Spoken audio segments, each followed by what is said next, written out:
अभी तक तो हमने heating effect of electric current और magnetic effect of electric current को जाना है और समझा हुआ है, बट ये chemical effect of electric current क्या होता है, चलिए जानते हैं।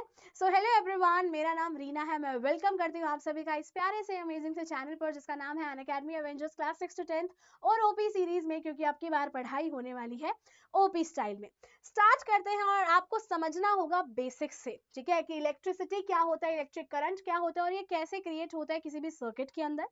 दूसरी चीज, पाथवेज, मतलब क्या क्या चीजें हैं, मतलब कंडक्टर क्या होता है, इंसुलेटर क्या होता है, कौन से मटेरियल इसे पास होने देते हैं, कौन से मटेरियल इसे रोक देते हैं कि आप पास नहीं हो सकते हमारे अंदर से।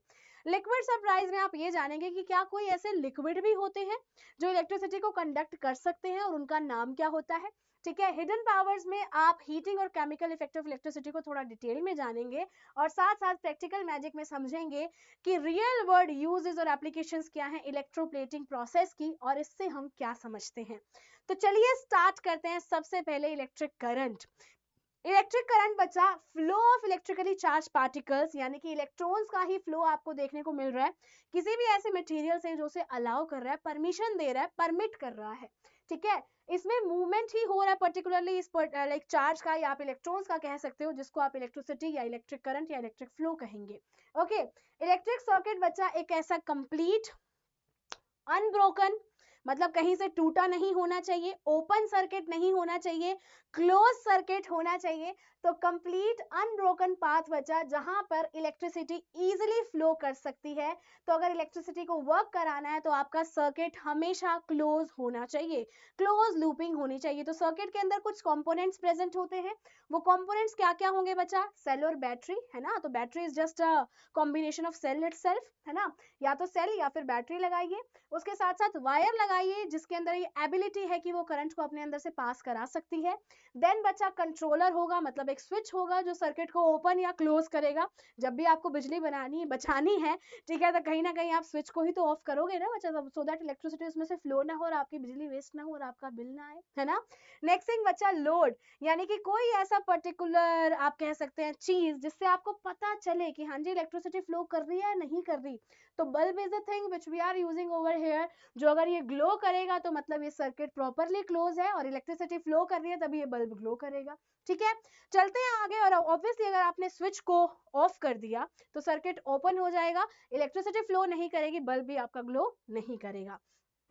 नेक्स्ट थिंग आती है, अब दो हमने पर्टिकुलर मटेरियल्स को दो कैटेगरीज में क्लासिफाई किया हुआ है कि कुछ होते हैं कंडक्टर्स, कुछ होते हैं इंसुलेटर्स। कंडक्टर्स बच्चों ऐसे मटेरियल्स, ऐसे सब्सटेंसेस जो इलेक्ट्रिसिटी को अपने अंदर से पास होने दे रहे हैं, उन्हें आप क्या कहोगे? कंडक्टर कहोगे, मतलब वो इलेक्ट्रिसिटी के गुड फ्रेंड है। अगर आप on the other side insulator की बात करते हो, वो ऐसे मटेरियल या सब्सटेंसेस जो कहेंगे अरे भाई कौन, कहाँ, कैसे, क्यों, किस लिए, हम आपसे जानते नहीं हैं, हमारी आपसे कोई दोस्ती नहीं है, हम आपको नहीं पहचानते, हम आपको अपने अंदर से नहीं जाने देंगे, वो आपके इंसुलेटर हैं जिनकी कोई दोस्ती नहीं है। ठीक है, तो डेफिनेटली बच्चा जो अलाउ कर रहे हैं, परमिशन दे रहे हैं, परमिट कर रहे हैं कि इलेक्ट्रिसिटी उसके अंदर से पास हो जाए, वो आपके कंडक्टर्स होंगे। इसमें बहुत सारे मेटल्स जैसे कि आपका कॉपर हो गया, सिल्वर हो गया, ठीक है, साथ साथ गोल्ड है बच्चों, एल्यूमिनियम है, कुछ ऐसे सॉल्यूशंस भी है जो आप पढ़ोगे, और साथ साथ ग्रेफाइट भी मैंने यहाँ पर आपके एग्जांपल में लिखा है। अगर मैं इंसुलेटर की बात करूं बच्चा, ऐसे मटेरियल्स जो कि अलाउ नहीं कर रहे, परमिशन नहीं दे रहे, परमिट नहीं दे रहे इलेक्ट्रिसिटी को अपने अंदर से पास होने के लिए, और इसके examples obviously plastic, rubber, glass, would, pure air, ये सब आता है। और एक कुछ कॉन्सेप्ट आता है बच्चा पुअर कंडक्टर का। पुअर कंडक्टर मतलब बिचौले ठीक है, मतलब या तो कुछ अंडर सर्टेन सर्कमस्टांसेस में आपको कंडक्टर बनते हुए दिखेंगे, या फिर कभी कभी इनके पास कुछ फ्री आयंस, कुछ चार्ज पार्टिकल्स की कुछ प्रेजेंस होगी तो ये कंडक्ट कर देंगी भैया इलेक्ट्रिसिटी को। तो ये क्या हो गए बच्चा? Poor conductors. ठीक है, चलते हैं आगे, बात करते हैं शॉकिंग सरप्राइज की। अभी तक आप मेरे साथ या फिर आपने पिछले क्लासेस में यही जाना है, यही समझा है कि सॉलिड्स होते हैं भैया, वो कंडक्ट करते हैं इलेक्ट्रिसिटी को, जैसे कि आपने कहा कॉपर है जी, एल्यूमिनियम है जी। ठीक है, पर लिक्विड के बारे में अभी तक हमने कभी बात नहीं की थी। क्या कोई लिक्विड भी ऐसे होते हैं जो कंडक्ट करते हैं इलेक्ट्रिसिटी को? अगर होते हैं तो वो कौन से होते हैं और उनको क्या कहते हैं? चलिए देखते हैं बच्चा। Introducing electrolytes for all of you. Electrolyte एक ऐसे लिक्विड जो कि इलेक्ट्रिसिटी को कंडक्ट करने की कैपेबिलिटी रखते हैं, ठीक है। ये टिपिकली ऐसे सॉल्यूशन हो सकते हैं, कुछ एसिड्स के हो सकते हैं, कुछ बेसिस के, कुछ सॉल्ट्स के हो सकते हैं। जैसे ही आप इन्हें पानी में डिसॉल्व करोगे, ये अपने आप को तोड़ देंगे। अपने आप को किस में तोड़ देंगे? चार्ज पार्टिकल्स में और आयंस में तोड़ देंगे, सो दैट ये इलेक्ट्रिसिटी या इलेक्ट्रिक करंट को कैरी कर कर लेकर जा सके। ओके, इसमें बहुत ही ब्यूटीफुल एग्जांपल्स क्या आते हैं बच्चों? सबसे पहले लेमन जूस। लेमन जूस क्या है स्टूडेंट्स? आप लोगों के लिए कंडक्टर, ठीक है। ऐसा लिक्विड जो कंडक्ट कर रहा है इलेक्ट्रिसिटी को, और मैं अगर इस साइंस की लैंग्वेज में कहूँ तो ये इलेक्ट्रोलाइट है जी। ओके, नेक्स्ट थिंग बच्चा, salt water electrolyte, okay, tap water electrolyte, milk electrolyte, और लास्ट में मैंने लिखा है बच्चा विनेगर, क्योंकि इसके अंदर भी एसिटिक एसिड होता है, ये भी क्या होगा बच्चा? इलेक्ट्रोलाइट ही होगा। अब आपके माइंड में सवाल आ रहा होगा, मैम पानी की तो आपने बात कर दी, टैप वाले पानी की बात कर दी, पर मैंने ना केमिस्ट्री लैब में, साइंस लैब में एक पानी देखा है जिसके ऊपर लिखा होता है जी ये डिस्टिल्ड वाटर है, ठीक है। उसका क्या मतलब? वो करेगा कंडक्टिविटी, वो पास करेगा इलेक्ट्रिक करंट को। तो let me tell you, excuse me बच्चा, let me tell you, dissolved water जो सॉरी आपका डिस्टिल्ड वाटर है, ये प्योर फॉर्म ऑफ वाटर है जिसके अंदर कोई सॉल्ट, कोई मिनरल प्रेजेंट नहीं होते, और कभी कभी बहुत ही कम फ्यू आप कह सकते हैं फ्री आयंस प्रेजेंट होते हैं जो लिक्विड को कंडक्ट, जो आप कह सकते हैं ऐसे लिक्विड को कंडक्टर बना रहे हैं, और कंडक्टिविटी कई बार हो जाती है इसमें से। बट स्टिल बच्चा, सिंपल बात यही है कि डिस्टिल्ड वाटर में जनरली अगर वो प्रॉपर फॉर्म से बना हुआ है तो इसके अंदर ये प्योर फॉर्म ऑफ वाटर है, कोई मिनरल्स नहीं, कोई सॉल्ट नहीं, तो ये आपका कंडक्टिविटी नहीं करेगा। टैप वाटर की बात की जाए तो बच्चा रिच सप्लाई है, किस चीज का? नमक भी है, बड़ा डिजॉल्व सॉल्ट भी है, मिनरल्स भी प्रेजेंट हैं, ठीक है भैया। तो फ्री आयंस इसके अंदर हैं, तो कहीं ना कहीं ये चार्ज पार्टिकल्स को कैरी करने की कैपेबिलिटी रखते हैं, तो ये क्या हो जाएगा बच्चों? आप लोगों के लिए इलेक्ट्रोलाइट हो जाएगा, ठीक है। अब डिफरेंट इन कैरियर्स में हमने बात की बच्चा, तो सॉलिड मेटल वायर को आप अगर बात करें तो सॉलिड के अंदर आप यही जानते थे कि हाँ जी, अगर इलेक्ट्रिसिटी हो रही है, इलेक्ट्रिक करंट फ्लो कर रहा है, तो वो मूविंग इलेक्ट्रॉन्स की वजह से हो रहा है। पर अगर मैं लिक्विड इलेक्ट्रोलाइट की बात करूं बच्चा, तो यहाँ पर करंट आपका चार्ज पार्टिकल्स की वजह से जनरेट हो पा रहा है, कंडक्ट हो पा रहा है, पास हो पा रहा है। ओके, तो की टेक अवे इस पूरी स्लाइड से आपने ये समझना है कि ये ऐसी एबिलिटी लिक्विड की, अगर वो कंडक्ट कर पा रहा है इलेक्ट्रिसिटी को या नहीं, ये प्रॉपरली और पूरी तरह से डिपेंड करता है कि उसके अंदर फ्री आयंस, ठीक है, या चार्ज पार्टिकल्स प्रेजेंट हैं या नहीं, ठीक है। तो जैसे ही मैंने नमक को पानी में डिसॉल्व किया बच्चा, तो पानी के साथ कांटेक्ट में आते ही उसने अपने आप को आयंस में या चार्ज पार्टिकल्स में डिसोसिएट कर दिया, तोड़ दिया। तो यहाँ पर Na पॉजिटिव आयंस और Cl नेगेटिव आयंस दिख रहे हैं ना, तो ये नमक वाला पानी क्या हुआ? इलेक्ट्रोलाइट हो गया, ठीक है। चलिए चलते हैं आगे एंड बात करते हैं। अब कई बार ना बहुत बार वीक करंट होता है, बहुत बार इतना कम करंट होता है, पर उसको मुझे डिटेक्ट करना है कि वो इस सर्किट में से पास हो रहा है या नहीं हो रहा। तो उसके लिए मुझे क्या करना होगा बच्चों? उसके लिए मेरे को एक सेटअप बनाना होगा, ठीक है। सेटअप में क्या होगा? ऑब्वियसली सेल या बैटरी होगा, ठीक है। उसके साथ साथ वायर भी ले लिया, स्विच रखना है रखिए, नहीं रखना आपकी मर्जी है, और साथ साथ एक एलईडी ले लो।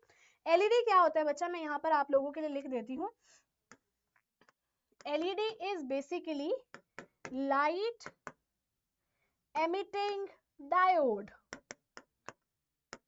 ठीक है। तो ये लाइट एमिटिंग डायोड वाला सेटअप आप सभी इस्तेमाल कर सकते हो, और इस सेटअप में आपको ये समझ आ जाएगा कि जब भी किसी भी सर्किट में वीक करंट पास हो रहा है या कम करंट पास हो रहा है, तो आप ये सेटअप बनाकर देख सकते हैं, और उसके अंदर एक कैपेबिलिटी है जो आपको बता सकती है कि ये करंट इसमें से पास हो भी रहा है या नहीं हो रहा, ठीक है। एंड दूसरी चीज बच्चा क्या, जो कि आपने लास्ट क्लास से समझा, that is magnetic effect of electric current. मतलब किसी भी सर्किट में से अगर करंट पास हो रहा होगा, वो सर्किट अपने आसपास क्या जनरेट कर रहा है बच्चा? मैग्नेटिक फील्ड लाइंस जनरेट कर रहा है। मैग्नेटिक फील्ड लाइंस की वजह से आपके मैग्नेटिक कंपास नीडल के अंदर आपको क्या दिखेगा? डिफ्लेक्शन देखने को मिलेगा, ठीक है। तो दिस इज द अनदर तरीका, और this is the word best तरीका विच वी आर यूजिंग, है ना, इस तरीके को हम इस्तेमाल करते हैं। ऑलराइट, चलिए चलते हैं आगे एंड बात करते हैं हीटिंग इफेक्ट की। हाँ जी बच्चों, आपके सिलेबस में हीटिंग इफेक्ट फिर से आ चुका है, और हीटिंग इफेक्ट में इस इनकैंडेसेंट बल्ब की बात तो जरूर ही होगी, ठीक है। तो इसका जो आपको ये फिलामेंट दिख रहा है बच्चों, जो किस चीज का बना हुआ है? ऑब्वियसली ये टंगस्टन का बना हुआ है। तो जब भी इलेक्ट्रिक करंट पास होता है किसी भी कंडक्टर में से, वो हीट का जनरेशन भी करता है, और इस हीटिंग इफेक्ट की वजह से आपने बहुत सारी चीजें पढ़ी हैं, इलेक्ट्रिक आयरन चलती है, आपका गीजर चल रहा है, आपका हीटर चल पा रहा है, ठीक है, ये सभी चीजें अगर वर्क कर पा रही हैं तो ये heating effect of electric current की वजह से ही कर पाती हैं। नेक्स्ट थिंग स्टूडेंट्स, अगर आप इसको प्रॉपरली स्टडी करेंगे तो इनकैंडेसेंट बल्ब के बारे में, तो जैसे ही करंट फ्लो करता है इस थिन वायर में से, ठीक है, जो कि ऑब्वियसली ये फिलामेंट के बारे में बात हो रही है, ठीक है, तो डेफिनेटली बच्चे फिलामेंट जो कि टंगस्टन का बना हुआ है, इसका एक्सट्रीमली हाई मेल्टिंग पॉइंट होता है। ये इतना गर्म हो जाता है इलेक्ट्रिसिटी, इलेक्ट्रिकल एनर्जी पास होने की वजह से, इतना गर्म होने की वजह से भी मेल्ट नहीं हो रहा, ठीक है, अपने आप को पिघाल नहीं रहा, पिघल नहीं रहा बच्चा, इंस्टेड ऑफ मेल्टिंग, ठीक है, ये और भी ज्यादा गर्म होगा, गर्म होने की वजह से बच्चा इसका हाई टेम्परेचर ये अटेन कर लेगा और टंगस्टन ग्लो करने लगेगा, जिसकी वजह से लाइट एनर्जी प्रोड्यूस होती है। तो that is about your heating effect of electric current. Next thing आती है पावर ऑफ करंट के रिगार्डिंग, एक केमिकल इफेक्ट क्या है जी, ठीक है, तो जब भी इलेक्ट्रिक करंट पास होता है किसी भी कंडक्टिंग लिक्विड यानी कि इलेक्ट्रोलाइट में से, तो ये कुछ केमिकल रिएक्शंस आपको शो कर सकता है, जिसको हम chemical effect of electric current कहते हैं। तो इसमें एक प्रोसेस आपको समझना है, दैट इज इलेक्ट्रोलाइसिस। इलेक्ट्रो का मतलब it is related to electricity यानी कि बिजली, ओके, एंड लाइसिस का मतलब बच्चा होता है टूट जाना, ओके, ब्रेक डाउन हो जाना। तो मतलब ये ऐसी प्रोसेस हुई जिसमें हम इलेक्ट्रिसिटी का इस्तेमाल कर रहे हैं सो दैट कोई सब्सटेंस, कोई कंपाउंड टूट जाए, ओके। और ये सबसे पहले डिस्कवरी की थी विलियम निकोलसन जी ने 1800s में, और आप कह सकते हैं उन्होंने जैसे ही करंट को पास कराया था वाटर में से, उन्होंने बबल ऑब्जर्व किए थे इलेक्ट्रोड्स पे, यानी कि कुछ कंडक्टिंग मटेरियल्स यहाँ पर रखे हुए हैं, उसके ऊपर आप देख रहे हो बबल्स उन्होंने ऑब्जर्व किए। उन्होंने ऑब्जर्व करा, अरे भैया ये क्या हो रहा है, जैसे ही मैंने इलेक्ट्रिक करंट पास किया वाटर में से, तो वाटर यानी कि H2O जो कि हाइड्रोजन और ऑक्सीजन का बना हुआ है, ये अपनी अपनी कॉन्स्टिट्यूएंट गैसेस में कन्वर्ट हो रहा है, अपनी गैसेस में कन्वर्ट हो रहा है, तभी तो मुझे बबल फॉर्मेशन देखने को मिल रहा है, जो भी बड़ी अचंभे वाली बहुत ही खूबसूरत बात हम कह सकते हैं थी। तो इलेक्ट्रिक इफेक्ट या आप कह सकते हैं केमिकल इफेक्ट को अच्छे से समझने के लिए आपको कुछ टर्म्स को जानना और समझना काफी इंपॉर्टेंट है। तो सबसे पहले इलेक्ट्रोलाइट बचा कंडक्टिंग लिक्विड जिसके अंदर ये सारे केमिकल चेंजेस हो रहे हैं। इलेक्ट्रोड्स मतलब ये सॉलिड कंडक्टर्स जो कि इलेक्ट्रोलाइट में हमने डुबो रखे हैं। एनोड मतलब बचा आपका पॉजिटिव टर्मिनल वाला जो साइड होगा, जो ये आपका इलेक्ट्रोड हो कनेक्टेड होगा, वो आपका लाइक एनोड है। कैथोड की बात की जाए बच्चा तो ये आपके नेगेटिव टर्मिनल से कनेक्टेड होगा, ठीक है। उसके साथ साथ बात आती है कि जब भी आप केमिकल इफेक्ट की बात करेंगे तो आपको क्या क्या चेंजेस और क्या क्या ब्यूटीफुल इफेक्ट्स देखने को मिलेंगे। आपको दिख सकता है बच्चा बबल की फॉर्मेशन, जो आपने पानी वाले एक्सपेरिमेंट में देखी, हाइड्रोजन के बबल्स बन रहे हैं, ऑक्सीजन के बबल्स बन रहे हैं, तो वो कैसे देखने को मिल रहे हैं, बिकॉज ऑफ द इलेक्ट्रिसिटी, ठीक है, because of the chemical effect of electric current. और सेकेंड आपने देखा मेटल की डिपोजिशन हो रही है जी, हाँ जी भाई, क्या कर सकते हैं आप, एक पर्टिकुलर मेटल के ऊपर दूसरे मेटल की लेयरिंग लगा सकते हैं, ये भी पॉसिबल है chemical effect of electric current की वजह से ही। तीसरा आपको क्या इसका इफेक्ट देखने को मिलेगा, कई बार सॉल्यूशन में कलर चेंज हो जाता है, ठीक है, तो कई बार इलेक्ट्रोलाइट में आपको कलर चेंज होना दिखेगा, और वो पॉसिबल हो पा रहा है क्योंकि उसके अंदर कुछ केमिकल इफेक्ट्स हो रहे हैं, केमिकल रिएक्शन से केमिकल चेंजेस हो रहे हैं। अब ब्यूटीफुल कॉन्सेप्ट के बारे में समझेंगे बच्चा, जिसका नाम है इलेक्ट्रोप्लेटिंग, ठीक है। इस चम्मच को बहुत गौर से देखिए, ध्यान से देखिए कैसा चम्मच था और कैसा खूबसूरत चम्मच हमें देखने को मिल रहा है, तो ये इलेक्ट्रोप्लेटिंग की वजह से पॉसिबल हो पाया है, ठीक है। ऐसा प्रोसेस बच्चा जिसमें chemical effect of electric current का इस्तेमाल करके हम डिपॉजिट कर रहे हैं एक बहुत ही पतली लेयर अपने डिजायर्ड मेटल के ऊपर, ठीक है। एक सरफेस है, ठीक है, एक सरफेस है, एक पर्टिकुलर मेटल है या एक ऑब्जेक्ट है हमारे पास, उसके ऊपर हम किसी चीज की लेयरिंग करना चाहते हैं, किसी चीज की परत लगाना चाहते हैं, तो हम वो क्या कर रहे हैं बच्चा, इलेक्ट्रोप्लेटिंग प्रोसेस से कर रहे हैं। इलेक्ट्रो मतलब इलेक्ट्रिकल एनर्जी, बिजली, प्लेटिंग मतलब उसके ऊपर एक परत, ओके। तो सोचो बच्चा, ये बहुत ही अमेजिंग वाइड स्प्रेड और आप कह सकते हैं इंपॉर्टेंट इंडस्ट्रियल एप्लीकेशन है जो इलेक्ट्रोलिसिस की हेल्प से इस्तेमाल की जाती है। सोचिए बच्चों, आप पेंट कर रहे हो विद मेटल, आप पेंटिंग कर रहे हो किसी मेटल की, ठीक है, मेटल से पेंटिंग कर रहे हो विद इलेक्ट्रिसिटी, जहां पर आप इलेक्ट्रिसिटी को एज अ ब्रश इस्तेमाल कर रहे हो, ठीक है, इलेक्ट्रिसिटी की हेल्प से ही पॉसिबल हो पा रहा है। और कहीं ना कहीं बच्चा ये कॉमन प्लेटिंग मेटल्स हम जो इस्तेमाल करते हैं वो गोल्ड हो सकता है, silver, tin, zinc, copper, chromium, कुछ भी हो सकता है, ठीक है। तो अब ये की क्यों जाती है, इसके पर्पस क्या है। पहला पर्पस इसका ये है बच्चा, प्रोटेक्शन के लिए हम यही चाहेंगे ना कि हमारे पर्टिकुलर ऑब्जेक्ट को जंग ना लग जाए, कोरोजन ना हो, रस्ट ना हो, वो खराब ना हो, वो बर्बाद ना हो।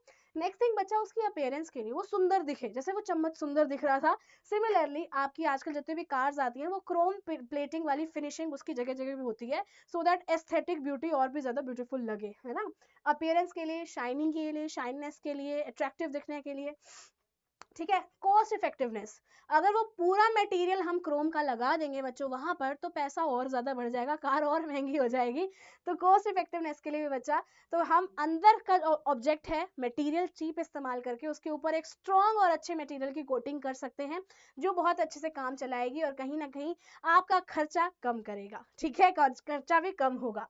अब इसका प्रोसेस कैसे फॉलो किया जाता है, देखिए बच्चा, आपने एनोड यानी कि पॉजिटिव टर्मिनल पर प्योर कॉपर ले लिया है, दूसरे पर्टिकुलर कैथोड यानी कि नेगेटिव टर्मिनल पर आपने एक चाबी ले ली है, ठीक है, जो कि आयरन की है, लोहे की है। आप चाहते हो इस लोहे की चाबी पे जंग लग जाता है तो हम इसके ऊपर कॉपर की लेयर लगा देते हैं, ठीक है, प्लेटिंग कर देते हैं। तो आपने कॉपर सल्फेट सॉल्यूशन ले लिया है एज अ इलेक्ट्रोलाइट, ठीक है। तो सेटअप में आपने क्या किया बच्चा, पर्टिकुलर ऑब्जेक्ट को जिसको आपने प्लेट करना है, टू बी प्लेटेड, वो आपके कैथोड की साइड होनी चाहिए जिसके ऊपर परत चढ़नी चाहिए, ठीक है। कोटिंग मेटल मतलब जहां पर आप डिजायर्ड कोटिंग करना चाहते हो, ठीक है, जो पर्टिकुलर मटेरियल की कोटिंग करना चाहते हो वो आपका एनोड पर होना चाहिए।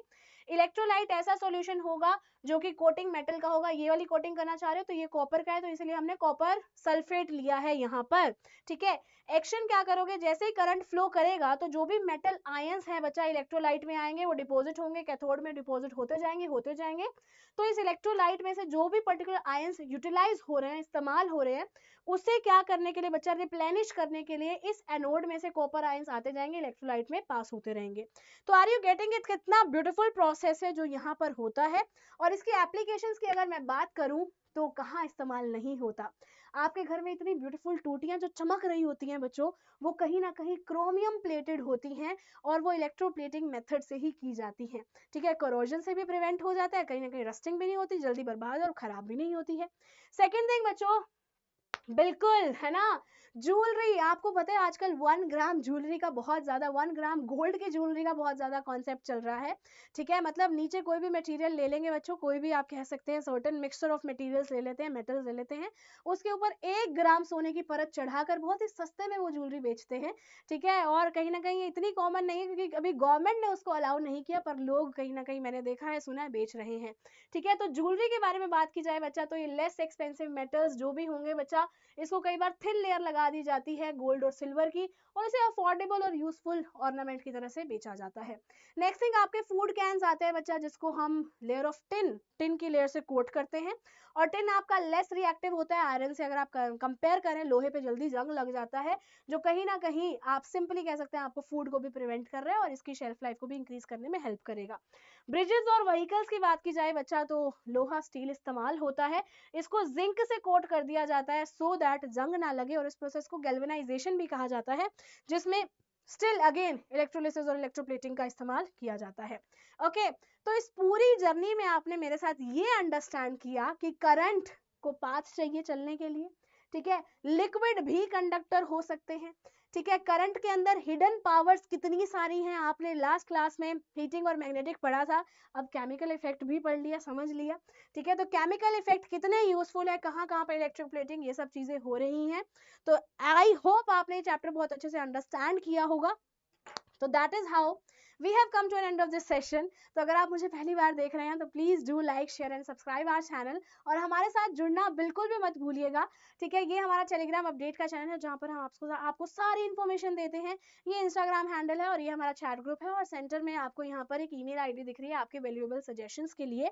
ओके, अगर आप पहली बार नहीं देख रहे हैं फिर भी लाइक जरूर कीजिएगा बिकॉज ऑफ आवर एफर्ट्स, ठीक है। तो मिलते हैं ऐसे ही प्यारे से सेशन में, till then please take care of yourself, have a very good day, keep learning, keep smiling and keep studying. Bye, take care.